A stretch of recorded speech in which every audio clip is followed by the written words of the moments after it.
Welcome back. Our next panel is about the need for more agricultural research and policies. And on a personal note, one of the best parts of my job is I get to work with amazing people. And one of the panelists on this panel in particular is Nabeeha Kazi. She's on our board of directors. And again, the Food Tank is really meant to bring a lot of different perspectives together. So this panel is especially important to me because I really admire and respect a lot of the people on it. One of them is our keynote, Jerry Glover, from the U.S. Agency for International Development.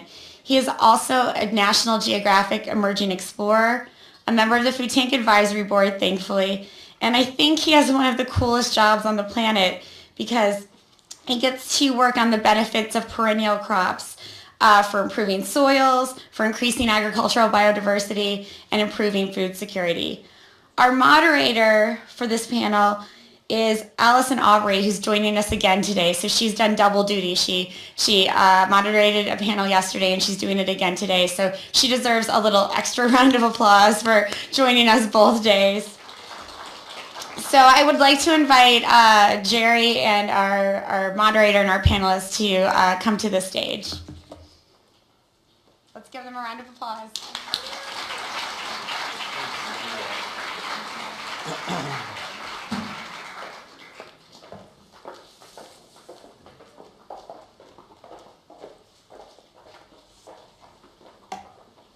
Do you need another glass of water? I could use that. Oh. To drink or to Yeah. No.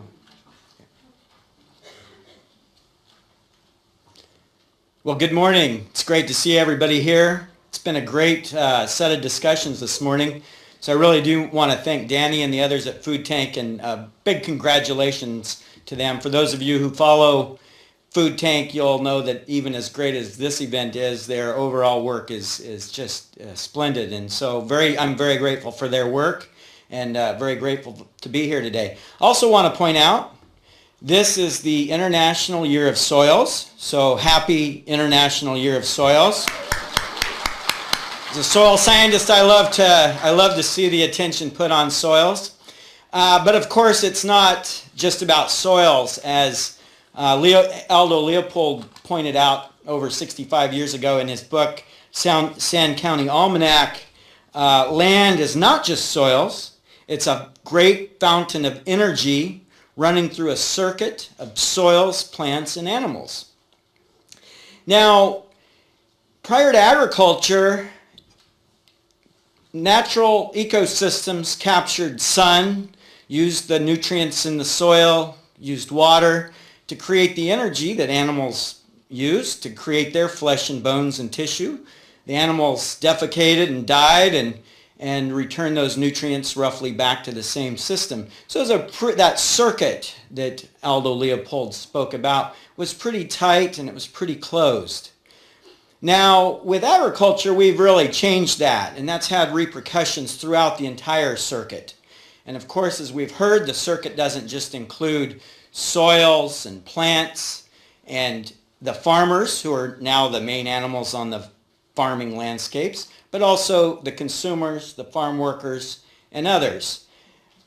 Unfortunately, with agriculture, we now have mostly open and non-functioning circuits in which energy is harvested from the crops, transported off the farm, sent to oftentimes distant urban landscapes, and many people along the way are left impoverished, struggling to get enough food, and coping with degrading environments.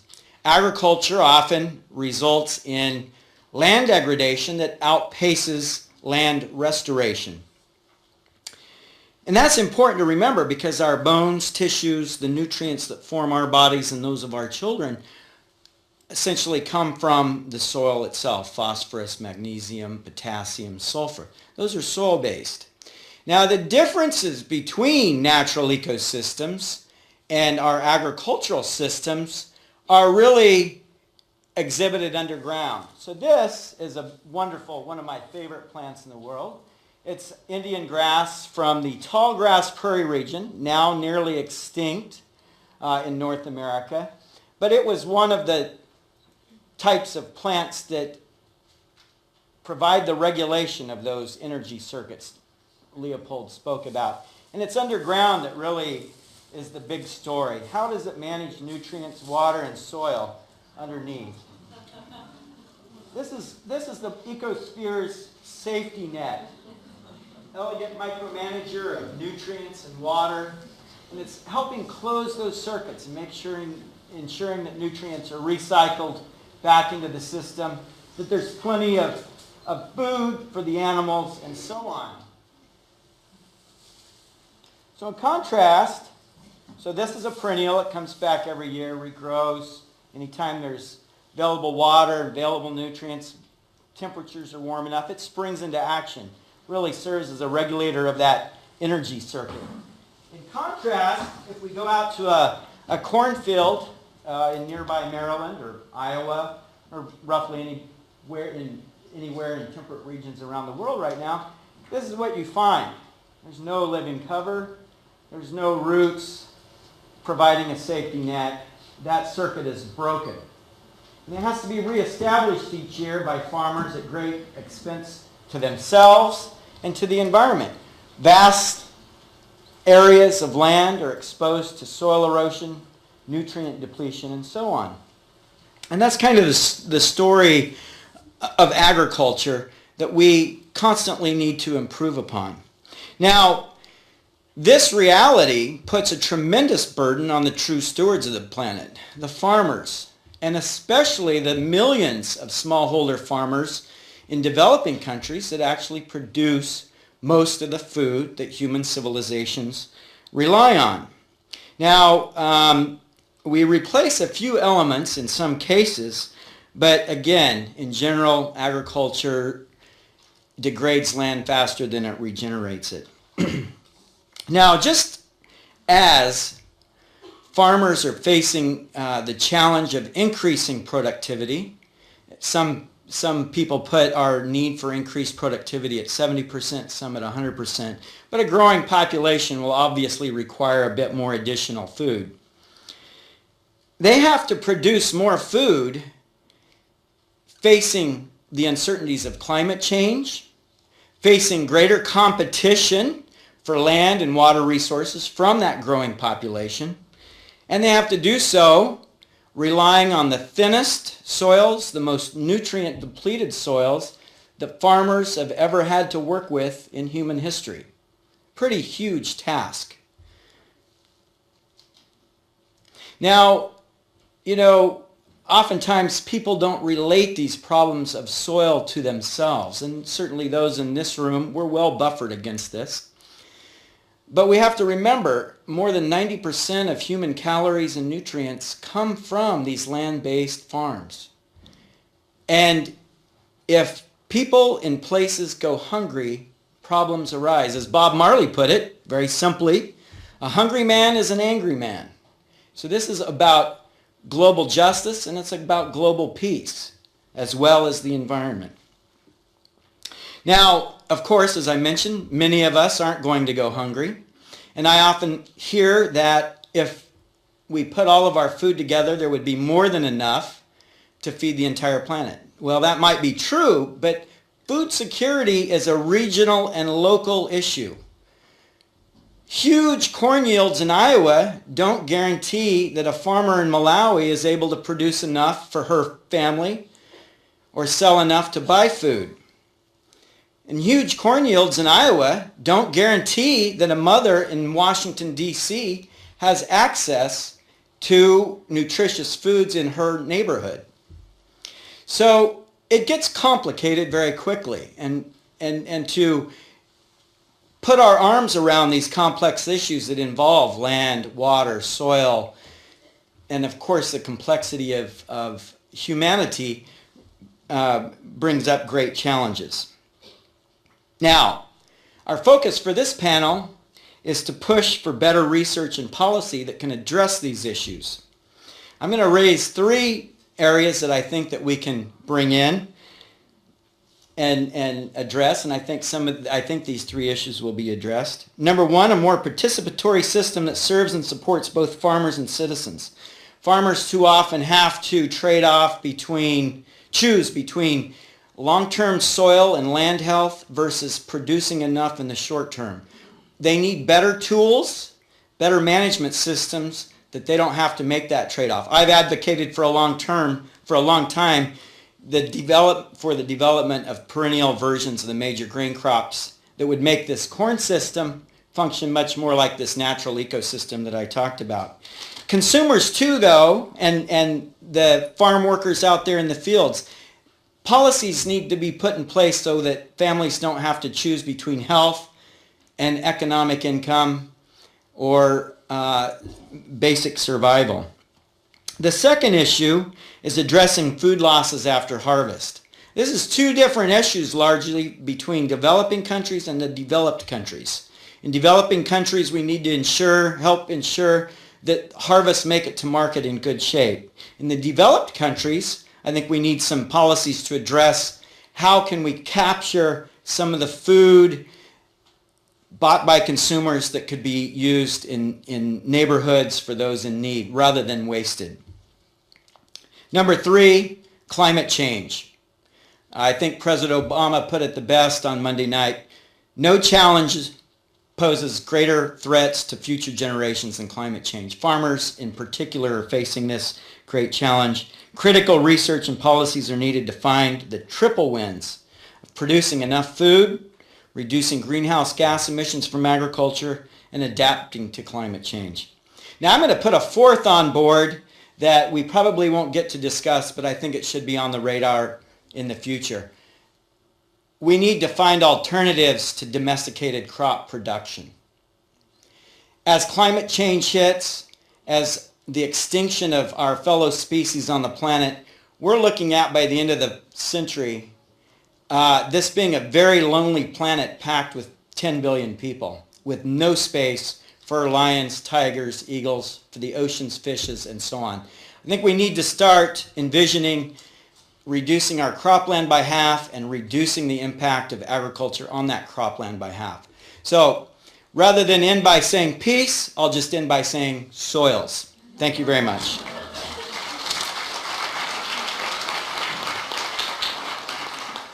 Thank you so much, Jerry. I love the image of the safety net of that native grass. We have a fabulous panel here today. I'm going to introduce everyone quickly, get some opening remarks, and I really want to get a lot of questions in today. So if you're thinking of your questions, jot them down. I'm going to open it up to questions about halfway through. So to my immediate left here is Janet Larsen. She's the Director of Research at the Earth Policy Institute, which is a nonprofit here in DC. She is the co-author of The Great Transition, Shifting from Fossil Fuels to Solar and Wind Power. She holds a degree in Earth Systems from Stanford University, and she's conducted a lot of field work around the world in Peru involving salt-tolerant plants on the Chilean coast and poison dart frogs in the Peruvian Amazon rainforest. So really fascinating background. To her left is Jahi Chappell. Welcome, Jahi. Jahi is the Director of Agroecology and Agriculture Policy for the Institute of Agriculture and Trade Policy, an institute that does not roll off the tongue. Nonetheless, Jahi has been doing a lot of great work there. He is a leading scholar of the food securities policies of the city of Belo Horizonte in Brazil, and which has served as a sort of basis for Brazil's acclaimed National Zero Hunger Program, which he will talk about. Jahi holds a PhD in ecology and evolutionary biology and a bachelor's in science from the University of Michigan. Next to Jahi, we have Nabeeha Kazi. She is president and CEO of Humanitas Global, which is an international development agency based right here in DC. She has deep roots in food and nutrition policy and has led some high-profile public-private initiatives around the globe. She was born in Pakistan. She was raised in Mexico, and she's a graduate of Kansas State University, as well as having a master's degree from Columbia University. She is chairing this community for Zero Hunger, which she will be talking about. Next to Jahi, we have Pamela Hess, who is Executive Director of the Arcadia Center for Sustainable Food and Agriculture, which is working to expand access to healthy food here in the Washington, D.C. area. She came to this from journalism, so a big career switch. She covered the wars in Iraq and Afghanistan, as well as the Pentagon, at the AP, as well as UPI. She got into food when she was writing an article about a local restaurateur, and an interview turned into a 3-hour sit-down where they started sharing their passion for this issue of food security, and this landed her in her next career at Arcadia. Next to Pam, we have Emily Broad-Leib. Emily is the Deputy Director of the Harvard Law School Center for Health Law and Policy Innovation. She co-founded and directs the center's Food Law and Policy Clinic, which is the first law school clinic in the nation devoted to studying and providing legal and policy solutions, really looking at the food system. She received her undergraduate degree from Columbia University and her law degree from Harvard University. Then we have Barbara Ekwall of the UN's Food and Agriculture Organization. She leads work on partnerships and communication and outreach throughout the US and Canada. During her career, she's had several management positions, among others. She set up and led the FAO's work on the right to food, really looking at the humanitarian take on this issue in Rome, Italy. Barbara holds a master's degree in economics and social sciences from the University of Geneva and an undergraduate degree from the University of Stockholm. So thank you all very much. So I think that we'll start right here. Janet, I know that feeding the billions of mouths by mid-century is something that's been talked about a lot here. There's a lot of focus on increasing production. But as I've heard you talk about this issue, it seems that if we're talking about the future of food, the policies we need to focus on are climate policies. Talk a little bit about this. Thank you. I was really excited to hear that climate made Jerry's list of policy priorities for food and agriculture, because when thinking about the topic of this panel, what policies are going to affect the future of food, it occurred to me that so many of those key policies really lie outside the proper realm of agriculture. We need to be looking at education for women, population growth. Every night at the dinner table, there's 219,000 more mouths to feed, and many of them are ending up with empty plates. We need to look at water because 70% of the water used worldwide goes to agriculture. And then, of course, we have to look at climate. Talk to any farmer, climate and weather are incredibly important. And for a long time, farmers have always had to deal with the vagaries of weather, but things are changing now. Things are changing very quickly. Agriculture developed about 11,000 years ago, and since then, the climate has been relatively stable. That situation is starting to change. Temperatures are rising around the world. Rising temperatures affect food in a number of ways. One, you have higher temperatures. You have more heat waves. They last longer and they're more severe. Heat can very quickly decimate a crop. There's a rule of thumb among crop ecologists that with each 1 degree Celsius rise in temperature above the optimum during the growing season, yields can fall by 10%. There's some research at Stanford University that looked at corn and soybeans in the United States historically, and they've found that that relationship may even be more intense. You can get up to 17% decline in yield with each 1 degree Celsius above the optimum. And of course, if you have a heat wave severe enough, you have complete crop destruction. Just thinking about the corn crop, the U.S. corn crop is the world's largest. Each piece of silk on an ear of corn needs to be pollinated. That pollen has to travel down that silk to create a kernel. If you have a dry and desiccated cornfield, you don't get any corn kernels. Higher temperatures hurt yields. Higher temperatures are also melting our mountain glaciers, which we call our reservoirs in the sky. Look at Asia's major rivers, and almost all of them start up in the mountains of the Himalayas, and they're glacier fed. So glacier runoff is very, very important during the dry season. In the short term, as these glaciers are starting to melt faster, we have more water, heavier river flows, and dams are bursting because of it. But in the long term, you start to lose that flow, you lose that reservoir, and that can be very important to farmers.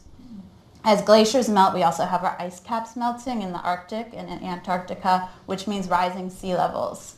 Think of sea level rising, and what that does, it inundates rice-growing river deltas around the world. Think of Vietnam, or think of Bangladesh, which are major rice-producing areas. You just get a meter or so of sea level rise, which is well within the realm of what we expect to see this century, and you flood many of those rice-growing fields. So climate change melts ice, it raises sea levels, and it also causes weather to become much more erratic. You get too much water at one part of the year, too little water, droughts can be prolonged. What we're seeing in California now is exactly what scientists predicted. Looking at the climate models, you can see that there could be prolonged drought trends in much of the western and southwestern parts of the United States. California is our fruit and vegetable basket, so drought is very serious. And the bottom line is climate change means that there really is no norm to return to. Everything's different. It's very complicated to farm and figure out when to plant and what to plant if you don't know how high the temperature will be or how much rain you're going to get. So it's very complicated. So at Earth Policy Institute, we have devised what we call Plan B, and a big part of Plan B is a plan to cut global carbon emissions by 80% very rapidly, and that involves dramatically increasing energy efficiency. It involves taking care of our soils and our forests, eliminating deforestation so we can help build up carbon in the soil, electrifying our transportation system so we can get off of oil, and then rapidly switching to renewable forms of energy so that we can get off fossil fuels completely and move to a greener economy, because we need to talk. The food community and the climate community need to talk, because really the future of food depends on a stable climate. Thank you, Janet. Jahi, in order to create a sustainable food system, I've heard you argue that we need many more voices in the conversation. One focus of your work has been on creating a participatory system, if you will, one that empowers families, farmers, women, you name it, to have a direct voice in the food system. Explain what this looks like. Explain the idea here. So I think it's important to, when we start thinking about this question, think about what we're doing this for. What are we producing food for, agricultural innovations for? And it's for people. And if we think about how we get food to people, it's not just making more of it. And so if we think about what's been effective and the research that's already out there, it's very, very clear. Around 80% of the reduction in hunger in the past 40 years has not been related to increased productivity. It's been related to increase in women's rights, increase in women's education, health environment in terms of sanitation and safe water. And to some degree, I think we haven't done enough research to figure out the social movements that have pushed for these innovations. Wow, actually, that's kind of stunning. Repeat that again, 80%. So we're talking, most people think in order to feed more mouths, we need to focus on production. Just repeat that point. So 80%, so the IFPRI, the Food Policy Research Institute, did a study in 2000, and they just came out with a new one 15 years later, confirming what they found before, that 80% of the reduction in hunger from the past 40 years is from non-production factors. It's from women's education, female equality, political equality, sanitation, a number of other factors. Actually, diversification of diets has also been one that the recent study found was really important. And if you look at South Asia, where a huge proportion of the reduction in hunger has come from, that number was 50% just for women's education and equality. And so if we just pay attention to production, we're missing the people part. We're missing almost all the important part of what we're trying to do. And there's a lot of innovative ways to get people involved, and a lot of the successes we've seen in food policy have been from people getting involved. So Brazil, where I've done a lot of my research, they have a national zero hunger program. And Angus Wright, the environmental historian, has called this one of the great reductions in poverty severity in modern history. They've really seen some revolutionary results, and part of it is the recognition that they started with, that it's not just production. They've been developing their policies for decades in different forms, And they realized that a lot of it was access, the majority was access. And so their most famous program, the Family Scholarship, is a conditional cash transfer. They give money preferentially to the female in the household, to the woman in the household. And that has allowed them much more flexibility in their budgets and allowed them to buy healthier food. And the studies show they have been spending it, a large portion on healthier food. But those policies themselves came as a result of social movements, of activism that came out of Brazil's dictatorship. There were over 100,000 citizens' councils in the 80s looking at anti-poverty, anti-hunger, and anti-corruption. And that's how we got to where they have this agenda that has been adopted as the Zero Hunger Program. And it really is a manifestation of this term food sovereignty that's coming up more and more. It's about people being involved in those decisions themselves. And so just one other key element in Brazil nationally, but then also in Belo Horizonte, the city that sort of piloted these programs in the 1990s, they have food policy councils. They're called Conselho, but they guarantee 1/3 civil society representation, 1/3 government, and then a mix of other people at the table. And they have them at regional, city, and national levels now. And those policy councils, we have a lot of them in the United States doing great work, but the policy councils in Brazil are part of the national law and have a much greater influence on the food conversation.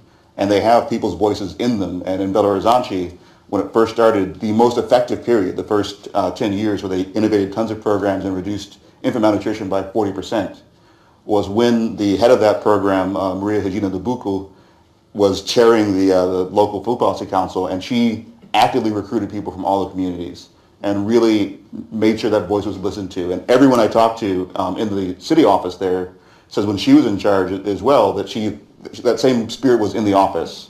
She really talked to everyone and really wanted to solicit all their feedback and their experiences from the community. And so at multiple levels, you have these voices in there. And so equity is really key, and having the voices present in the room. I like to say, I think there's a certain challenge, especially with those of us who are privileged, that we want to go and talk about these problems and deal with the policy and research. But that ends up being a sort of, if you build it, they will come approach. Whereas if you go where they are, they're right there. And I really think we need to think about new models, especially in research, of involving farmers. One farmer suggested to me just recently, why not hire farmers to serve on research review committees during the winter? And really redesign the way we do policy, and so have those voices there, not conveyed through other experts, not conveyed through me, but at the table themselves to really push the agenda forward. Excellent. So Nabeeha, your organization focuses on building sort of the right environments to scale up or replicate what's proven to be successful on small scale. So within this context of agriculture research and policy, what are the gaps, as you see it, that need to be filled, or the areas that need better attention given what you're seeing out in the field? Yeah, so this is a big topic, Allison, and I'm going to focus on really 3 points more from a global perspective on what's going on or what's not going on. And the first one, aligns so nicely with what you said about we can't forget the people. So the first one is recognizing my sisters. Is that we cannot talk about sustainable food systems and resilient food systems if we don't talk about women, if we don't invest in women farmers.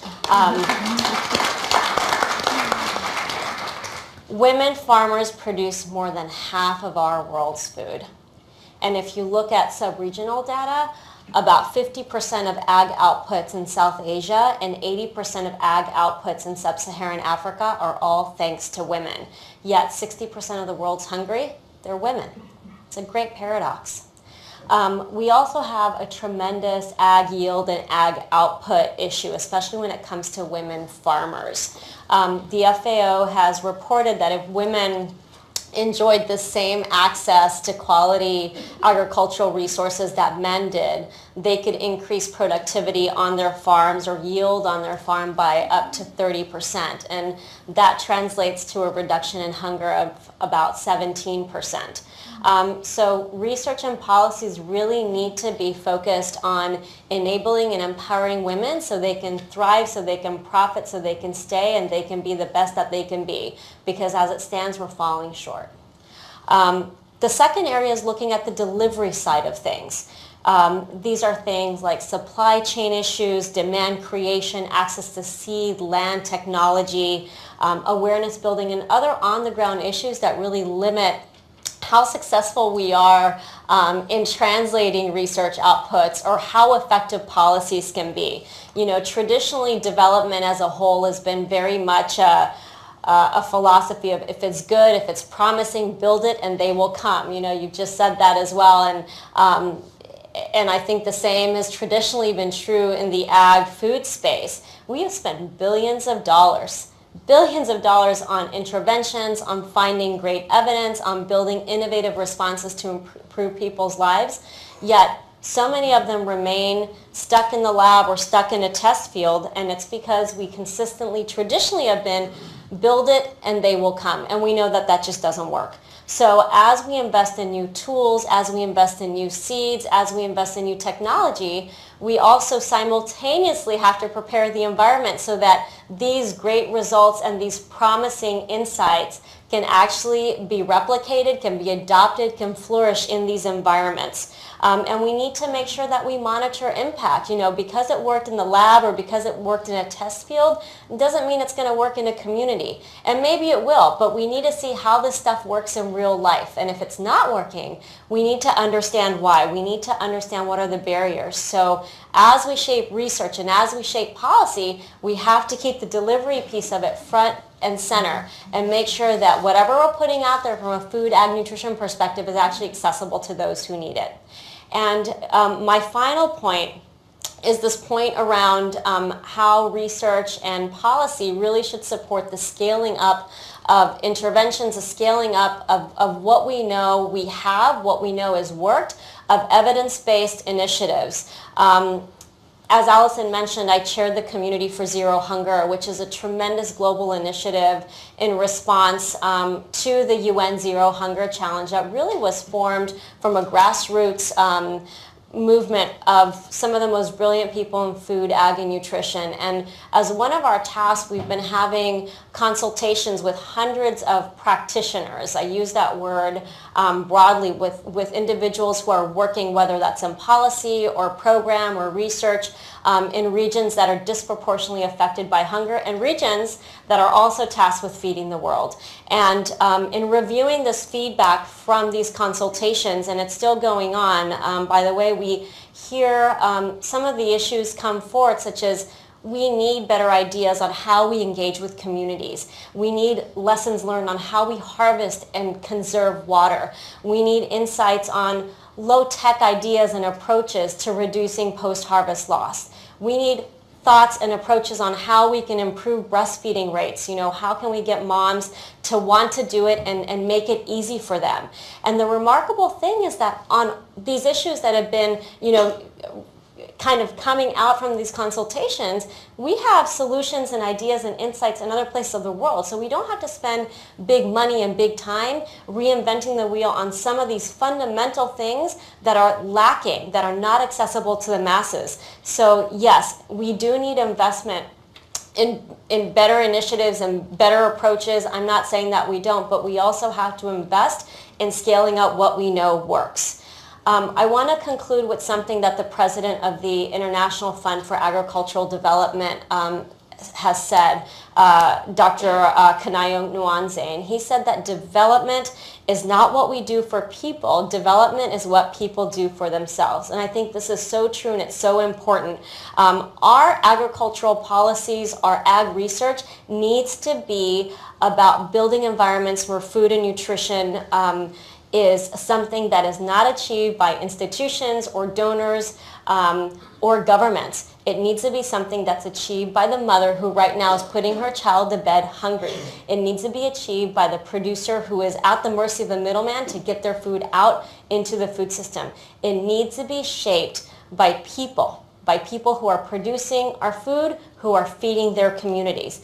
And the data and the R&D and all those things that brilliant people are currently doing are very important.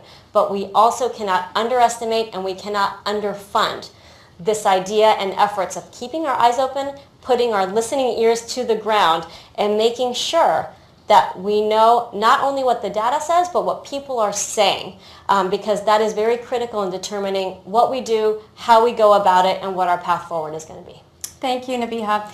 Pam, Hess, improving access to healthy food is the mission of your organization.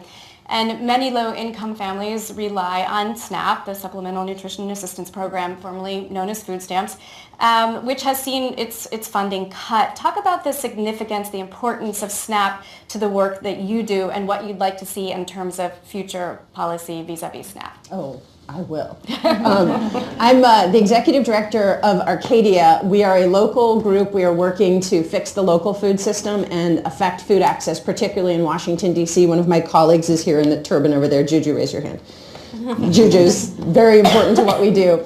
The piece that we do with food access is a mobile market. We have 2 mobile markets. Last year they made 18 regular weekly stops in low food access neighborhoods, mostly in D.C. 16 of them were in D.C., one was in Virginia, one was in Maryland. And these are neighborhoods where you have a lot of people on SNAP, WIC, or Senior Farmers Market nutrition vouchers. They don't own cars. There's not a grocery store. It's not served by a farmer's market. This is the living embodiment of what you guys are talking about, of if you build it, they will come. No, you have to bring it to where they are. One of the experiences that we have on the mobile market, which was recently brought up to me in a policy discussion here in DC, is that we have, even though we are tiny by comparison to the DC farmers markets, which are huge and really popular, because we're in the neighborhoods where people are living and working, because we put ourselves in their way, they use their SNAP benefits with us in a disproportionate amount than they do in farmers markets across the city and across the country. And it has everything to do with the fact that we are there and that we develop relationships with people. So there's a couple of programs that work at farmers markets. There's the WIC and Senior Farmers Market nutrition vouchers, which can only be used at farmers markets, and then there's SNAP. And SNAP you can use basically anywhere that accepts it. It is the sort of the standard food stamps. I come to this with a weird background, as Allison mentioned. I'm not a nonprofit person by training. I'm a journalist by training. I covered the wars in Iraq and Afghanistan, and it informs the way I have viewed this and how hard these issues have hit me. So in Iraq and Afghanistan, I think you guys know that the signature injury of that war is a lower limb amputation. And I spent time over there, and so consequently I spent time at Walter Reed in Bethesda visiting friends and friends of friends who had been injured and had a part of their leg or arm amputated. So when I went out on the mobile market the first time, I saw a lot of young people in crutches and in wheelchairs, and I thought, oh, they're war veterans, right? That was my frame of reference, and I was quickly corrected, no, these are victims of diabetes. So I'm about to blow your minds, just hold your head together. There have been 5,000 amputations since the beginning of the Iraq and the Afghan wars on American service members and some civilians, including some journalists, friends of mine. Do you know how many amputations there are in this country from diabetes? Let's just pick one year, 2010, 73,000 in 1 year. And this is from diabetes, and this is something that is absolutely preventable. It is caused by the food you eat, and it is prevented by the food you eat. Poor people are 10 times as likely to have an amputation from diabetes than a wealthy person who has diabetes. And that is often posited as, well, that's a problem with the healthcare system, right? There's inadequate healthcare. No, it's a problem with the food system. Poor people are 2 times as likely to be obese than wealthier people because poor people don't have access to actual food. Now, our entire country has a food problem. 2/3 of us are overweight, more than a third are obese. But the poor, low-income people that we're serving in Arcadia's mobile markets don't have a choice. They can't choose to eat healthy food because it's simply not available to them. So it's sort of this shocking situation to me that needs to be addressed, and I can't imagine why it's not being. If you just take this down to dollars and cents, whether you're conservative or liberal, bring it all together, we spend $190 billion a year addressing chronic diseases that are caused by the food that we eat. And if you are a low-income person, the choices that you can make are proscribed. Mostly what you're getting access to is shelf-stable processed food. Try as you might, that's basically what you're going to eat day in and day out, and that is a path to hypertension, heart disease, some kinds of cancer, diabetes, and obesity, and all of the associated problems that come with this. And if you have any doubt that this has anything to do with food policy, this is people at home watching. This is not about, oh, people are just making bad choices. You have to have a choice in order to make a bad one. But what this really is about is our incredibly short-sighted view towards SNAP. See, I finally brought it around, Allison. Let me lay this one on you. This Okay, is so the back passion to you get to have when you read journalism. I'm fired up. Back to so diabetes. There was a study in the January 2014 issue of Health Affairs that rocked my world, and it just brought this home so hard. They looked over 8 years of data at people who were admitted to the hospital on an emergency basis for blood sugar issues. So diabetics and pre-diabetics, they had a blood sugar crash, they had to go to the hospital. 8 years of data in 9 hospitals. And they looked, and every week it was about the same number of admissions regardless of income until the last week of the month when low-income people spiked by 27% because their food stamps ran out. So now, I get it, right? Food stamps, we need money for it, and poor people, and they should be eating better. Every one of those hospital admissions cost us $1,100, each single one. So another $20 in food stamps would avoid an $1,100 hospital admission. Keep in mind that during those first 3 weeks of the month, people were equally as good, poor or rich, at maintaining their blood sugar until they could no longer do it because they didn't have the economic means to do it. So SNAP suffered a big cut last fall.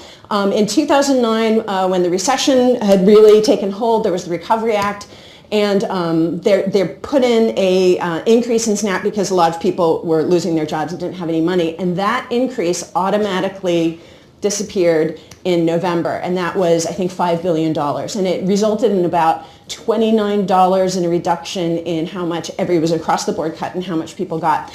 The Farm Bill that just came across included an $8.7 billion cut in SNAP over the next 10 years, and that was from something called the Heat and Eat program. So this one is going to be affecting, I think, 13 or 14 states, including DC, and this has to do with basically how SNAP, the amount of paperwork involved in getting your SNAP. If you qualify for heating subsidies in these 13 or 14 states, you automatically get a certain addition of SNAP, and that has been taken away. So now you have to go and apply and prove, and it basically raises the bar for how much SNAP you can get.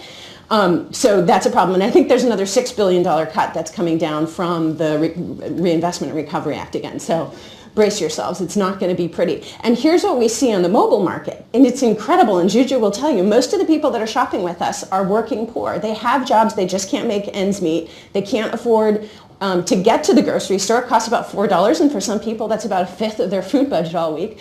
So they walk to us and they buy the food. And what we do is double the value of SNAP, WIC, and Senior Farmers Market nutrition vouchers. So $10 on your EBT card gets $20 of food with us, and it's the highest quality food that you can have. We are not gleaning. We are not taking seconds from the stores. We are buying directly from great local farmers and growing a lot of the food ourselves. We're paying our farmers a fair price. They set the price. It's their wholesale price. And then we bring it into the neighborhoods and we separately raise money. Wholesome Wave has given us some donations. We've got donations from a bunch of other small things in order to match and double these benefits. And thank you. We didn't invent it. I have to say we didn't invent the program, but because we're in the neighborhoods we are. So it's making a huge difference. But the one thing I want to leave you with is that we're in a battle with the big food companies. And this is my military background coming out again. We're in a battle. We're on the front lines. And the only way we win, they have set the conditions of the battlefield. And the only way we win is by fighting how they fight. And that is by offering convenience and taste and cheapness and ubiquity. That is how we get healthy food into people's bodies. It has to be there. That's the first step. And I think I'm done. Oh, thank you. Thank you. Wow. So Emily, when people think about making change in the food system, what can be overlooked are the legal barriers. For instance, laws that make it hard to throw food out as opposed to donate it. Why don't you talk a little bit about the work that your clinic is doing with partners or clients to help address this? Great, thank you. It's hard to follow. Yeah. I mean, that was really, really passionate. I'll try to be I feel very passionately that so many of these issues, as we've been talking about, are coming out of our laws and policies. So the work that I do, I direct the Food Law and Policy Clinic at Harvard Law School. And what we're trying to do is really build an educated and engaged network of lawyers that all care about these issues and then have the skills to make these policy changes and figure out where in the law these things sit. Is it laws that are unequal to women, as we heard about? Is it tax incentives and other things that relate to food being donated? We look at the food system really broadly. And so the program is an action learning program, which means that we're not only educating students in the classroom, but we're working on projects right now. We take on clients and partners. We work with food policy councils that come to us and say, we've built this participatory structure. We know what we want to see that's different. We just need someone to give us the tools to make those changes, and we'll help walk through with them. Here are the 3 ways you can make the change you want to see. Here's who you need to talk to. Here's how you get organized around that. So we're acting as lawyers right now, but not lawyers that sort of get the bad name. I mean, I have to constantly be going out saying we're good lawyers, and we're trying to figure out how to problem solve and how to make these structures better. So I think a lot of times when people think about lawyers, they think about people going to court and suing or defending companies. We're not actually doing any of that in our program. We looked at the food system and we said the laws are just too bad right now. If we go to court every single time, we're going to lose, because the court's going to be interpreting statutes and regulations that aren't in favor of all the changes that we want to see. And courts, all they can do is interpret the existing laws. We need better laws. And that's where I think lawyers have a really important role to play.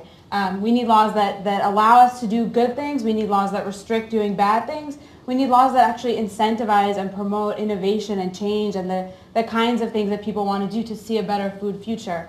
So I'll give as one example. We work in 4 major areas. We work in, I said, Food Policy Council, technical assistance. We work in sustainable food production, food access and obesity prevention, and we do some diabetes policy work.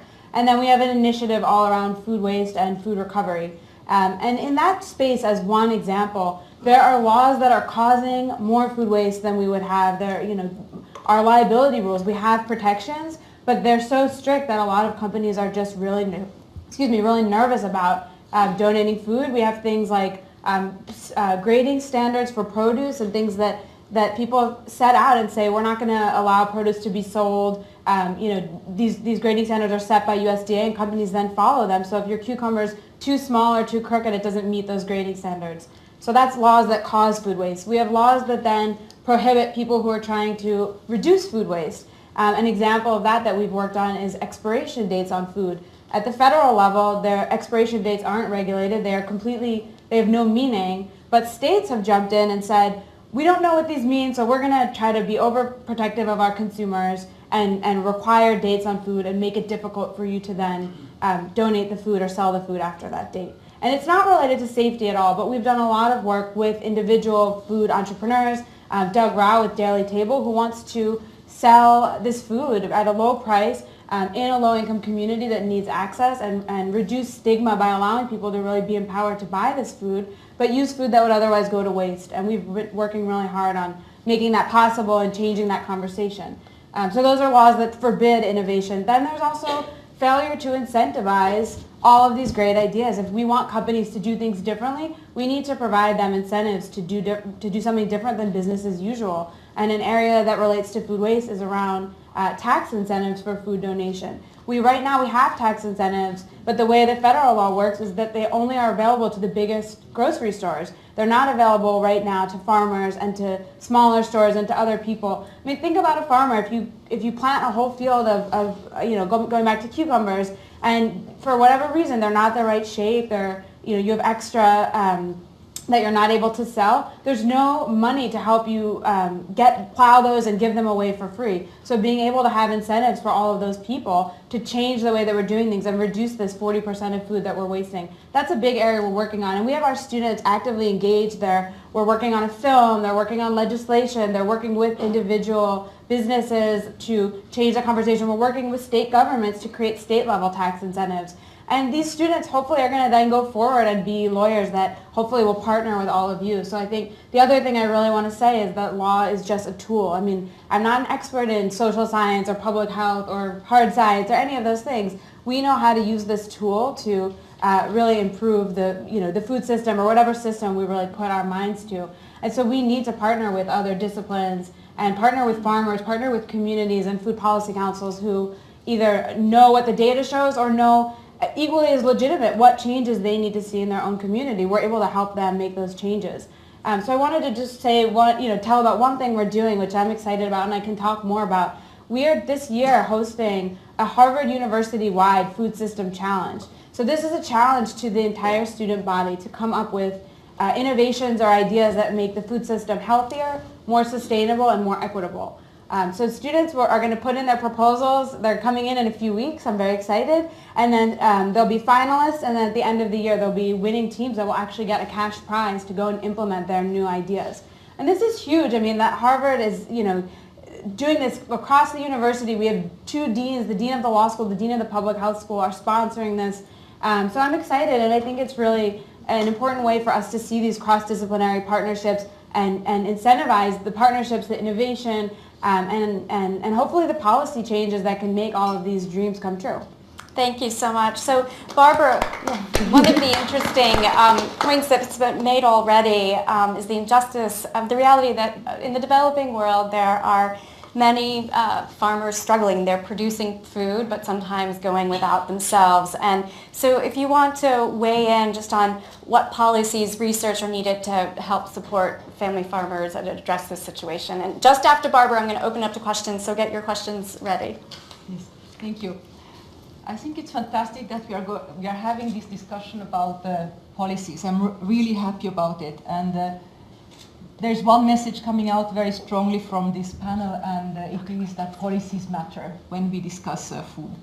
There are 2 ways of eradicating hunger, and we can do it. There are 2 ways. One is to increase productivity. There you have research, you have interventions at the level of agriculture, investments, and so on. But the other one is to question and review the way that society is organized, right? And that is where we have the policies, the laws,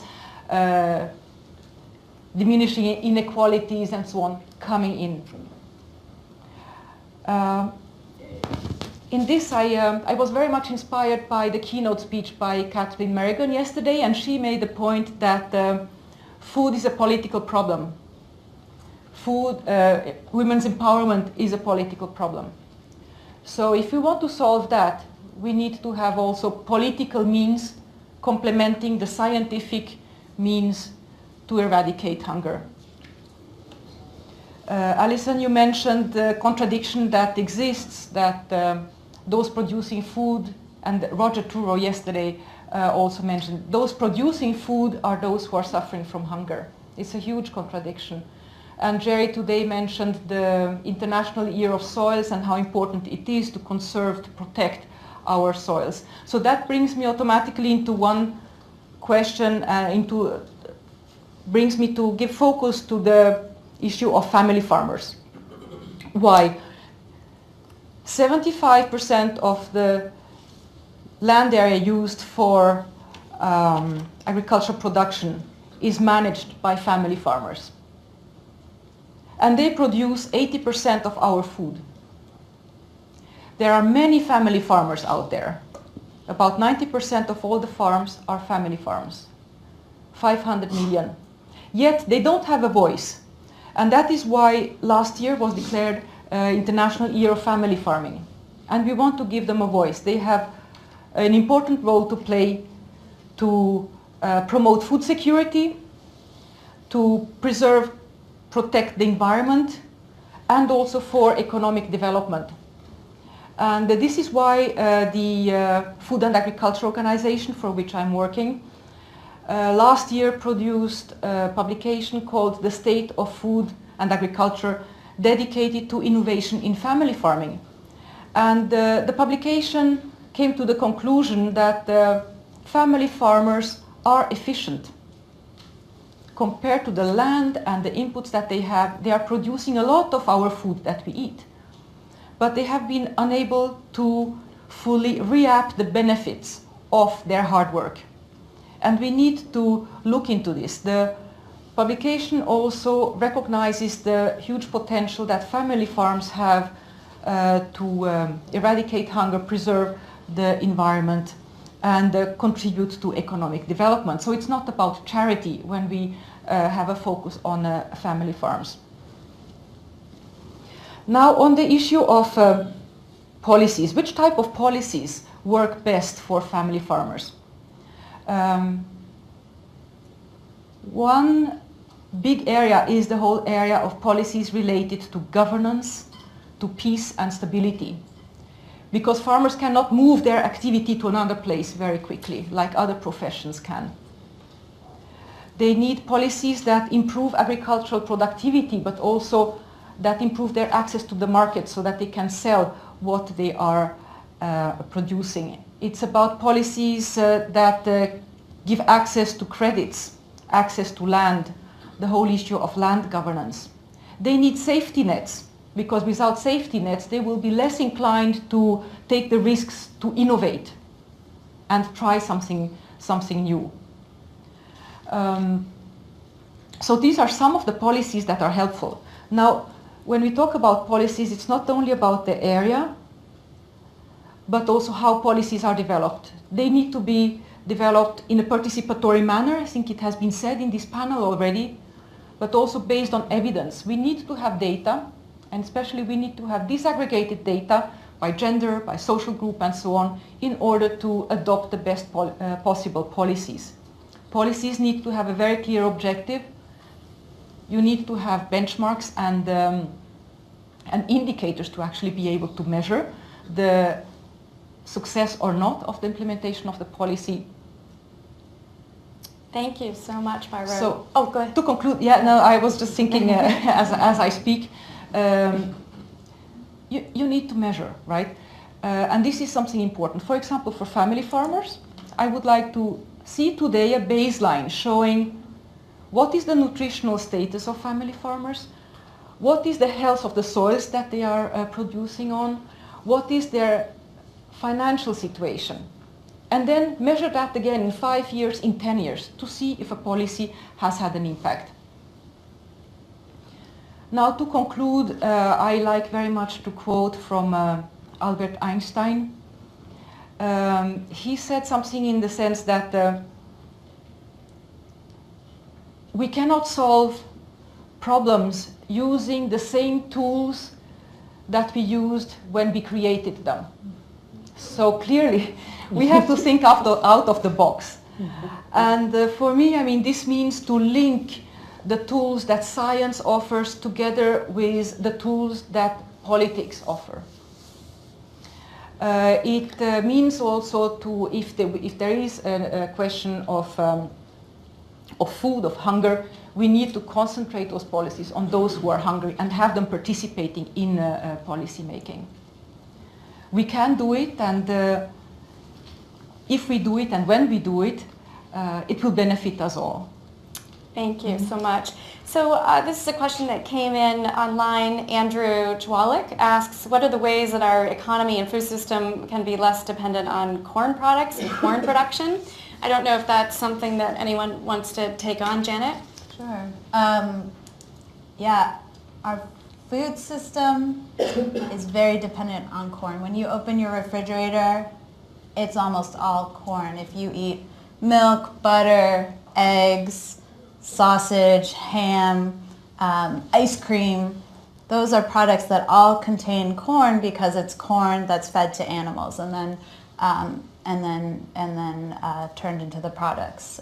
So that's part of the reason why we have vast fields of corn. It's not for the niblets and the corn on the cob. It's for corn that's used for animal feed, and then corn that's used for biofuels, ethanol production. We did a look at the enormous appetite of cars. Just to fill the tank of a large SUV one time would take enough corn that could otherwise feed a person for 1 year. So that example shows you we're not going to be able to get ourselves off of our oil addiction from corn. So we would advocate for getting rid of the policies that are mandating a certain amount of our gasoline is blended with ethanol from corn. Things are great when they help farmers get income and it's a way to have their money go, but there should be other ways to diversify the farm system. Because as drivers, if we're filling our tank, a portion of that fuel is coming from That's right. corn. 10% of the gasoline is. Yeah, do you want to weigh in, Jahi? And then I'll take a question out there as well. Jahi wants to weigh in on Just to add corn. quickly to that, I mean, I think there's also the fact that we're not paying the farmer what it costs really to produce that corn, and we're not paying the price of what it costs the environment and our health. Mm-hmm. And so if we really balance that differently, then there'd be a way different cost per corn we have to simultaneously deal with food access and food prices, but we can't get around it by not paying what it's costing the environment and costing the farmer to make. Got it. From the audience, yeah. Follow up on that question. So does that mean that if you're driving a diesel car, it's not blended with any? Sorry. I'm Suzanne Simon. Is diesel, does that have any corn product in it? Diesel, no, generally it's not blended. Ethanol is blended for gasoline. You can make biodiesel out of soybeans and stuff, but it's a small portion of automotive fuels. And the reason we don't want to do that is because that's bad for the environment or emissions, right? So, well, I'm just curious. Yeah. What are you looking for if you're a consumer buying? Making these choices and trying to.